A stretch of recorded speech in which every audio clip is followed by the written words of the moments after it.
Good morning, students. In today's lecture, we are going to discuss regarding the hernias, followed by in subsequent interactions, we'll go through the surgery related to different types of hernias, how to prevent them, what are the precautions we can take, and complications related to hernia. So let's start with the various objectives. Objectives means through this interaction, what are the things we are going to learn. So in this one, the first objective would be to understand the anatomy of the common hernias, followed by the common surgical approaches to hernias. After that, to understand the fact that hernias can strangulate and then become surgical emergencies. And finally, to know that the femoral hernias, they are especially susceptible to strangulation due to narrow neck. These are the broad objectives of this interaction and subsequent interaction related to this topic. And for this, the first one, to understand the anatomy of common hernias, we'll have to understand first what is hernia, what are the different types of hernia, with examples, how the hernia is formed, what are the components or composition of hernia. These things we are going to discuss in this interaction. So first of all, I'll start with the comment of Sir Ashley Paston Cooper in 1804.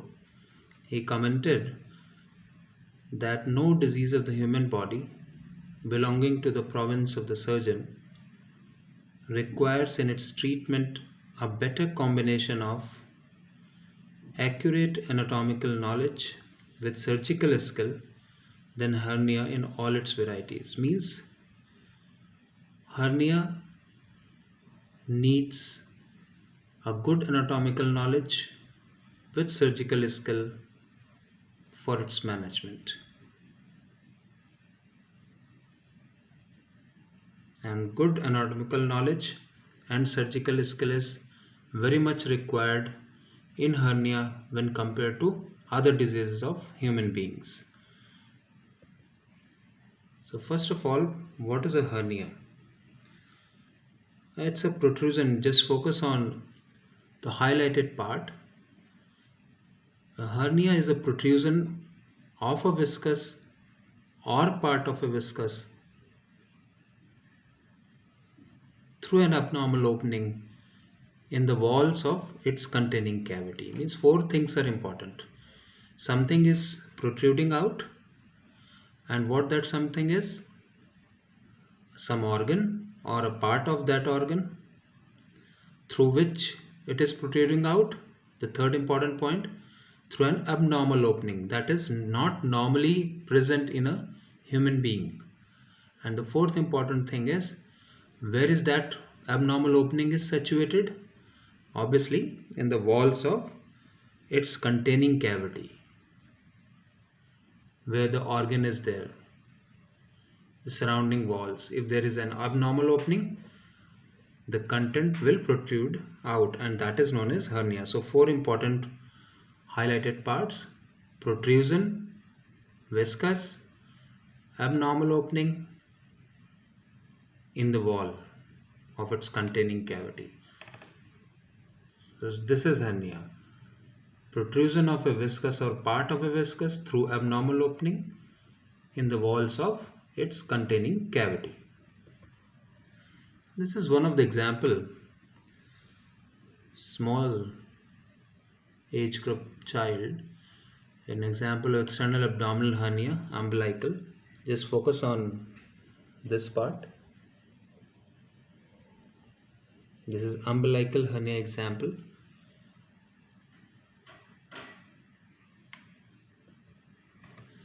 There's something very important points regarding the hernia. The most common form what we see is external abdominal hernia, and in this external abdominal hernia most frequent varieties are inguinal, femoral and umbilical. Almost 3 by 4th of total cases of this hernias, the 75% is contributed by inguinal, femoral and umbilical hernias. One of the example of umbilical hernia, the image you have just seen.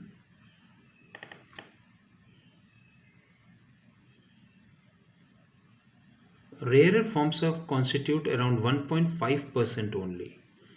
We'll come to that. What are the rarer forms of hernias? Incisional hernias, the rest of the cases they are found by incisional hernias. So the important point of this slide is the most common form is presentation is external abdominal hernias. There are also internal abdominal hernias. We'll come to this topic later on.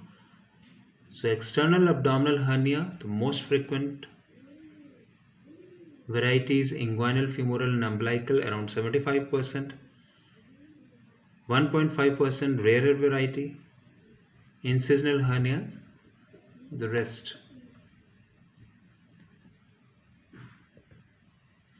Here just focus on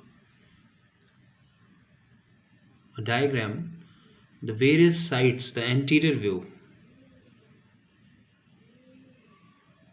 You can see the different symbols. Out of these things, the paraumbilical, umbilical, inguinal, femoral, they are common.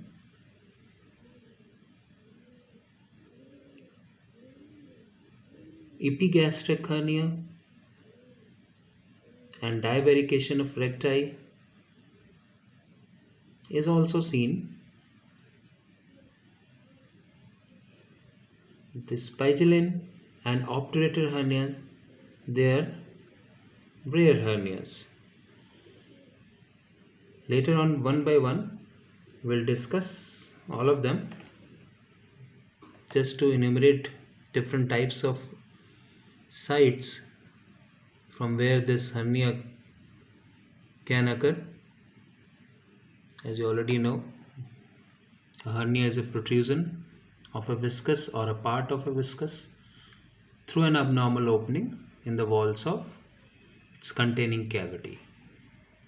So these are the common sites: epigastric, divarication of recti, the paraumbilical, umbilical, the inguinal, femoral, Spigillin and obturator. Now this one is lateral oblique view, showing the rare variety, starting from the cranial end, the superior lumbar, then inferior lumbar, then gluteal and sciatic variety. These are the different examples of rare variety of external abdominal hernia. Now let's go to the various points that are common to all hernias as far as the etiology is concerned. So just remember one thing: any condition that is going to raise the intra-abdominal pressure can lead to development of hernia. Any condition that is raising the intra-abdominal pressure. For example, whenever a powerful muscular effort is there, for example in childhood, the whooping cough, it's a predisposing factor for development of hernia. In adults, a chronic cough, or a patient, if he or she, especially if he is suffering from bladder outlet obstruction and he is straining on micturition, or if someone is suffering from constipation, he or she is straining on defecation, again predisposes that particular person for development of hernia in adults.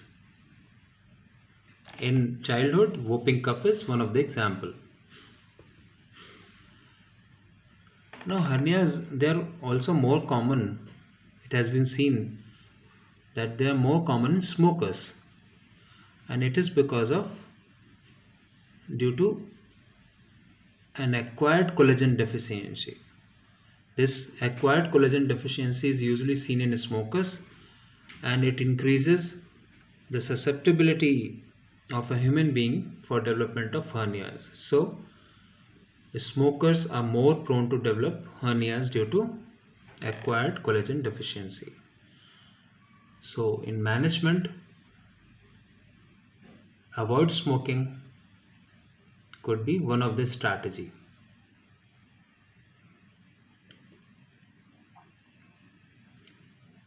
Very important point, if in any adult suddenly an umbilical hernia is appearing, it could be a sign of intra-abdominal malignancy. So we must rule out presence of any mass inside the abdomen. We can order for ultrasound abdomen in these type of patient to rule out any mass present inside the abdomen or presence of ascites, the fluid inside the abdomen, to rule out intra-abdominal malignancy. So very important point. Obesity is another factor which can lead to development of hernia. In obesity, there is stretching of the abdominal musculature due to increase in contents, and these patients, the fat separates the muscle bundles and layers. It weakens the aponeurosis and it promotes the appearance of some hernias. For example, the paraumbilical, the direct inguinal, and hiatus hernias. So obesity is one of the risk factor again. In femoral hernia, the femoral hernia is rare in men and nulliparous women. Nulliparous women and men, the incidence of femoral hernia is less, very rare. But this femoral hernia is more commonly seen in multiparous women due to stretching of the pelvic ligaments, weakening the openings, and due to that they are more susceptible for development of femoral hernia. An indirect hernia may occur in a congenital preformed sac.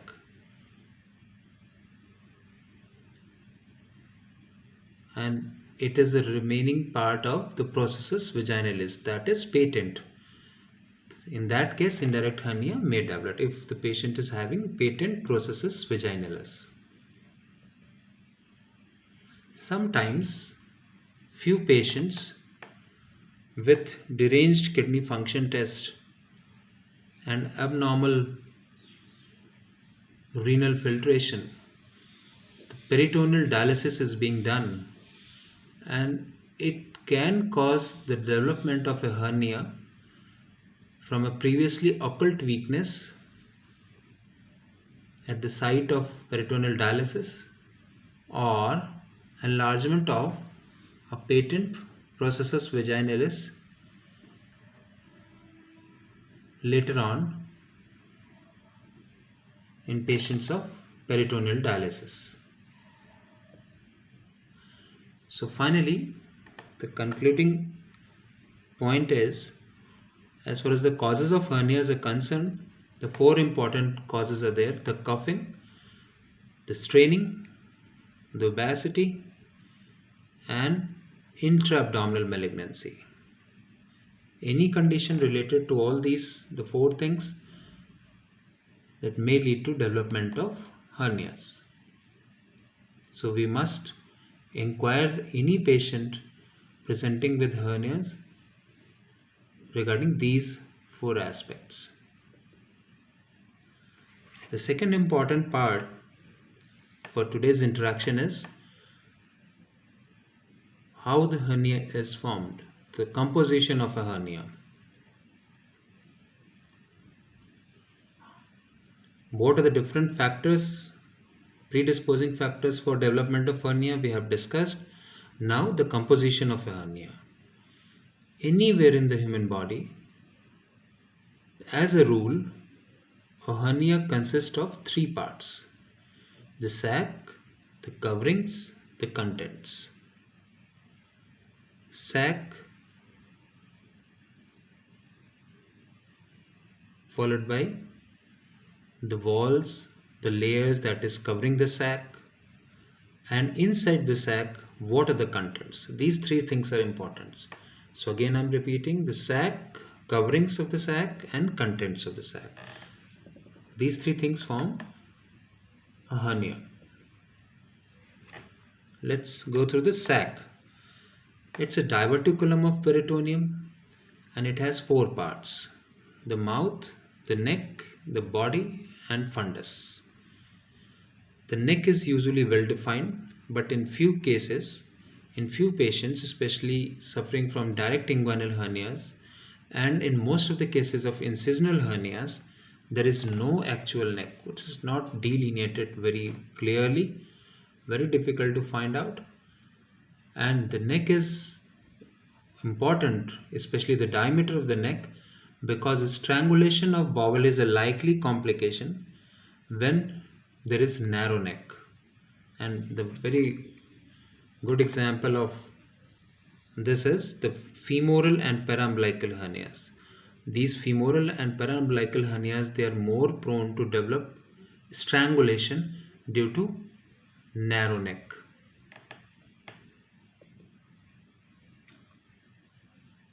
The body of the sac varies greatly in size, and sometimes the content may be there, may not be there. Especially if the patient is in infancy age group or in childhood, the sac is thin. Whereas in adults, in long-standing cases, the wall of the sac may be thick when compared to the previous one. So in long-standing cases, adults, thick sac. In infancy and childhood, if hernia is there, usually the sac is thin. Now after the sac, the coverings of the sac. These coverings are derived from the abdominal wall layers through which the sac passes.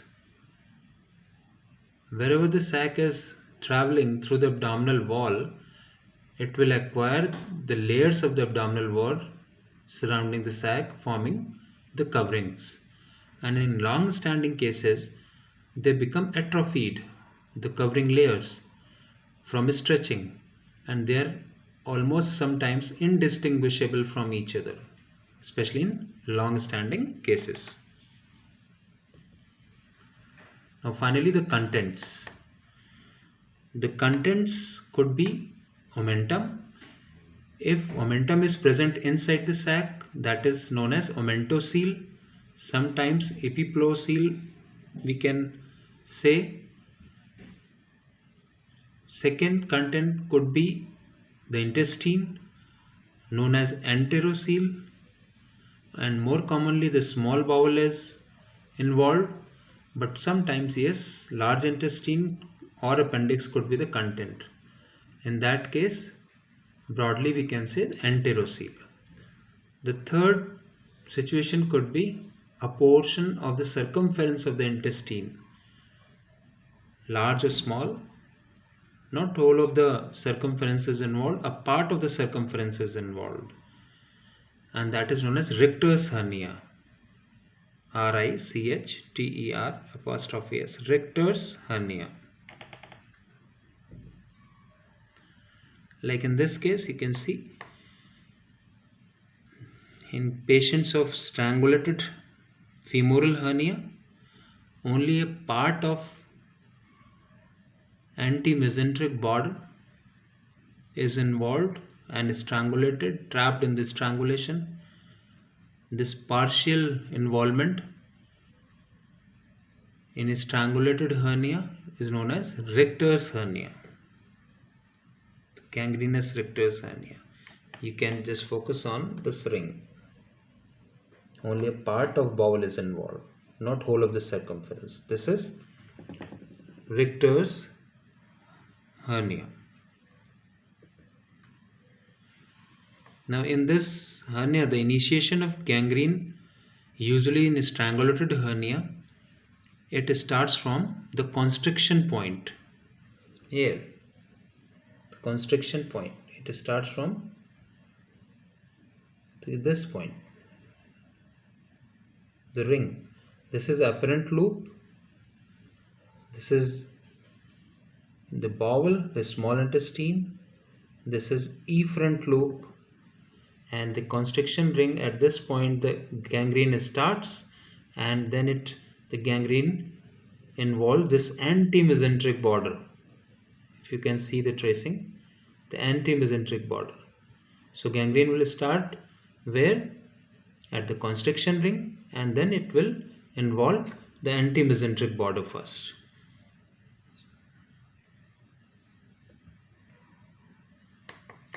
As far as the contents, we have discussed omentum could be a content, then small intestine could be a content, colon or appendix could be a content, followed by a partial involvement of small bowel, that is Richter's hernia, we have just discussed. And the fourth one is sometimes bladder could be there, or a bladder diverticulum could be there, and it could be the sole content of a direct inguinal, a sliding inguinal, or a femoral hernia. And why this point is important, that bladder could be a content in femoral hernia or sliding inguinal hernia. Many cases have been reported while repairing these type of patients in sliding hernia, bladder injury do occur. So if you know this, you can always reduce the content inside the abdomen and then only proceed. After bladder, another content could be ovary with or without the corresponding fallopian tube. Sometimes a Meckel's diverticulum could be there as a part of content in the sac, and that condition is known as Litter's hernia, Littre, Litter's hernia.